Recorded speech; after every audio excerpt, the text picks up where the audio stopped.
옛날 어느 마을에 알렉산더라는 농부가 살았습니다. 알렉산더는 그의 들판에서 꾸준히 곡식을 재배하며 살았는데 그 중에서도 사과나무를 특히 자랑스럽게 여겼습니다. 이 나무는 그의 할아버지 때부터 내려온 오래된 나무로 매년 탐스럽고 달콤한 사과를 맺어 마을 사람들 사이에서 인기가 높았습니다. 그런데 어느 해까진 아무 문제 없던 사과나무가 이상한 일을 겪기 시작했습니다. 전에는 결코 그러지 않았던 사과들이 이제는 제대로 익지 않고 군데군데 시들어가기 시작한 것입니다. 이런 상황에 매우 놀란 알렉산더는 마을의 지혜로운 노인 페리클레스에게 도움을 청했습니다. 페리클레스는 마을의 모든 이론과 지식을 통달한 철학자로 그 누구에게서도 들어보지 못한 논리로 사물의 원인과 목적을 설명하곤 했습니다. 알렉산더는 페리클레스에게 사과나무 이문들을 전해 들려주었고 페리클레스는 미소를 지으며 이것은 목적론적 시각에서 매우 흥미로운 사례로군 이라고 말했습니다. 페리클레스는 알렉산더에게 사과나무의 목적을 찾아보자고 제안했습니다. 사과나무의 목적은 무엇이라 생각하시오? 라는 질문에 알렉산더는 망설 없이 사과를 맺어 사람들에게 기쁨을 주는 것이지 라고 답했습니다. 그러자 페리클레스는 그래서 지금 이 나무는 온전하게 그 목적을 다하고 있습니까? 라고 물었습니다. 알렉산더는 그제야 문제의 심각성을 새삼 깨달았습니다. 페리클레스는 나무의 목적을 탐구하기 위해 조금 더 깊은 관찰이 필요하다는 힌트를 주었습니다. 따라서 알렉산더는 일주일간 나무를 지켜보면서 기록을 남기기로 했습니다. 일주일 후 알렉산더는 자신이 관찰한 여러 사실을 가지고 페리클레스를 다시 찾았습니다. 그는 나무 근처의 토양이 예전 같지 않게 변했음을 발견했고 나무 주위에서 다른 잡초들이 무성히 자라나고 있음을 알게 되었습니다. 뿐만 아니라 가지 위에 새로운 새들이 둥지를 틀었고 그 새들은 매일 아침 사과를 쪼아먹는 것을 봤다고 전했습니다. 페리클레스는 알렉산더가 기울인 노력에 감탄했습니다. 바로 그거요. 나무의 본래 목적을 방해하는 요소들을 찾아낸 것이오. 따라서 그것들을 해결하면 나무가 본래의 목적을 다시 달성하게 될 것이오.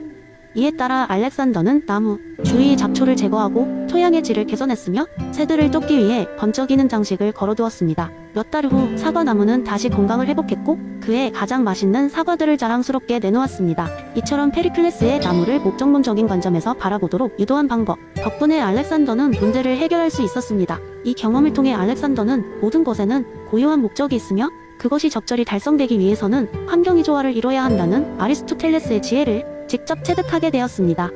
알렉산더의 이야기는 마을 사람들 사이에서 많은 교훈을 주었고 사과와 함께 그 지혜는 오래도록 전해졌습니다. 두 번째 이야기 옛날 어느 마을에 사는 철학자 밀리가 있었습니다. 밀리는 매일 아침 일어날 때마다 마을 사람들에게 불편한 질문을 던지며 시작했죠. 오늘 당신에게 가장 큰 행복을 주는 것은 무엇인가요? 마을 사람들은 처음에는 이러한 질문에 곤혹스러워했지만 시간이 흐르면서 그 질문은 마치 일상의 한 부분이 되었습니다. 그러던 어느 날 마을에 순회 견습사가 들어오게 되었습니다. 그는 놀라운 고개와 마술을 보여주며 마을 사람들에게 큰 웃음과 즐거움을 주었죠. 마을 사람들은 이 신기한 마술사가 보여주는 놀라운 쇼에 열광했습니다. 하루 종일 그의 공연이 끝날 때마다 사람들은 박수와 환호성을 멈추지 않았습니다. 그러나 철학자 밀리는 그 마술사의 공연을 지켜보며 생각에 잠기게 되었습니다. 결국 그는 마술사를 찾았고 당신의 공연은 정말 굉장한데 그 속에 담긴 쾌락의 질에 대해 생각해본 적이 있나요? 라고 물었습니다. 마술사는 웃으며 대답했습니다. 사람들을 즐겁게 하고 행복하게 만드는 것이 내 일입니다. 사람들이 행복하다면 그걸로 충분하지 않나요? 밀리는 잠시 생각한 뒤 말했습니다. 물론 사람들에게 순간적인 기쁨을 주는 것도 중요하긴 하지만 그것이 지속적이고 깊이 있는 행복을 가져다 주는지는 의문이네요. 혹시 더 오래 기억에 남고 삶을 풍요롭게 만드는 방법으로 사람들에게 행복을 줄 수 있다면 어떨까요? 이에 마술사는 고민에 빠지기 시작했습니다.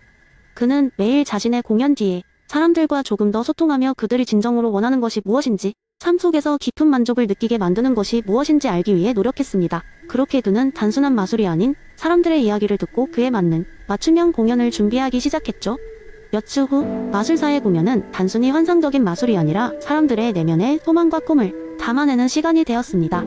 마을 사람들은 예전보다 더 큰 감동과 깊은 행복을 느끼게 되었고 공연이 끝난 후에도 그 행복은 오래도록 지속되었습니다. 마침내 철학자 밀리는 마을 사람들에게 웃으며 말했습니다. 보세요. 우리의 쾌락에는 깊이 있는 무언가가 필요합니다. 단순히 순간적인 즐거움이 아니라 감정을 건드리고 마음을 울리는 쾌락이야말로 진정한 질적 행복을 가져다 준답니다. 그날 이후로 마을 사람들은 순간적인 기쁨을 넘어서 보다 깊고 풍요로운 행복을 찾아가기 시작했고 철학자 밀리는 자신의 질문이 더 많은 사람들에게 더 나은 삶을 가져다 주게 되어 만족감을 느꼈습니다.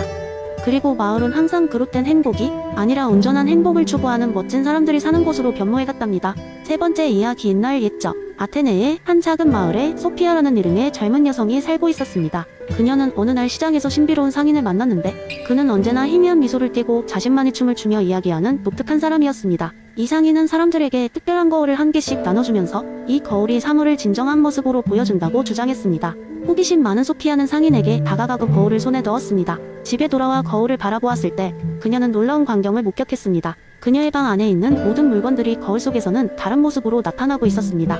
낡고 바꾸된 의자는 우아하고 완벽한 형태로 변했고 빛바랜 꽃병은 이제껏 본 적 없는 찬란한 자태로 피어났습니다. 소피아는 거울 속에서 자신마저도 완전 희새로운 모습으로 보게 되었죠. 그녀는 혼란스러우면서도 그 모습에 매료되었습니다. 다음날 아침 소피아는 거울을 가지고 마을로 향했습니다. 사람들은 그녀가 들고 있는 불가사의한 물건에 크게 관심을 가졌습니다. 그녀는 거울을 통해 마을 사람들에게 그들의 존재가 이데아 세계에서는 얼마나 달라 보이는지를 보여주기 시작했습니다.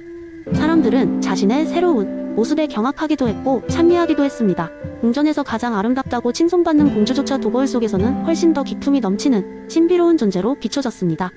이 소문은 순식간에 퍼져나가며 사람들은 이 거울을 보기 위해 소피아의 집 앞에 길게 줄을 섰습니다. 사람들에게 있어 거울은 새로운 눈을 열어주는 존재가 되었고 그들은 비로소 자신들이 살고 있는 세계가 진정한 모습이 아니라는 것을 깨닫기 시작했습니다.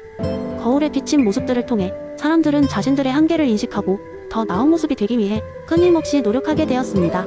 그러나 시간이 지나고 상인이 행방불명이 되면서 그 거울 역시 함께 사라지고 말았습니다. 하지만 소피아와 마을 사람들은 이미 완성을 향한 추구라는 중요한 교훈을 가슴 깊이 새기게 되었습니다. 그들은 더 이상 이데아의 세계를 직접 볼 수는 없었지만 그것이 존재한다고 믿으며 그 이상향을 추구했습니다. 이 이야기는 플라톤의 이데아론을 기반으로 한 또 하나의 비유 이야기라 할 수 있습니다.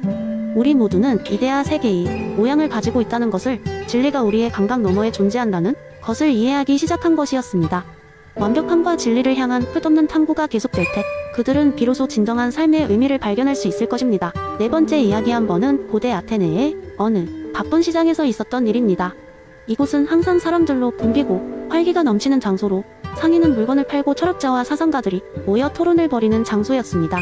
어느 날 소크라테스가 이 시장의 모습을 드러냈습니다. 그의 유명한 질문법을 통해 사람들에게 지혜의 본질에 대해 깨우침을 주기를 원했습니다.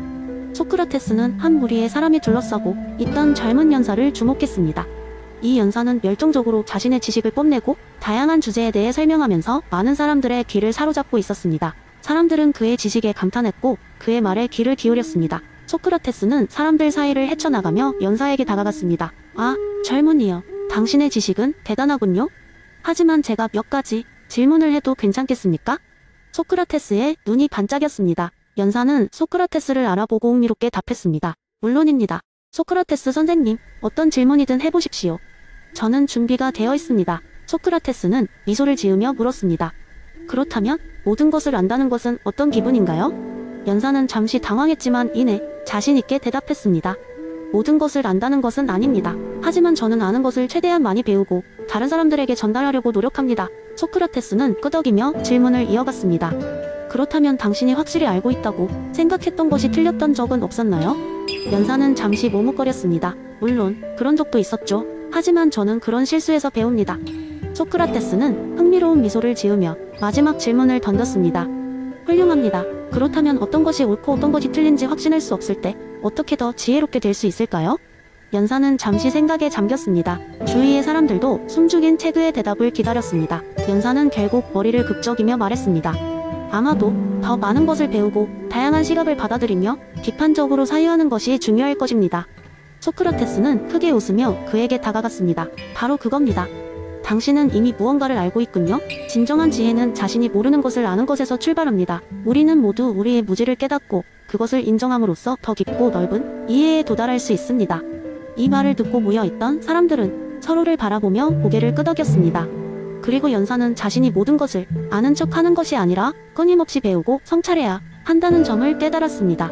소크라테스의 짧은 대화는 그와 주변 사람들에게 지식의 진정한 의미와 가치에 대해 생각해보게 했습니다. 그날 이후로 그 시장에서는 소크라테스의 철학이 더 많은 사람들 사이에서 회자되었고 사람들은 그의 가르침을 바탕으로 자신의 생각과 행동을 재고하게 되었습니다. 소크라테스의 무지는 단지 철학 속의 개념이 아니라 모든 이가 더 나은 자신을 만들어가는 데 있어 중요한 좌우명이 되었던 것입니다.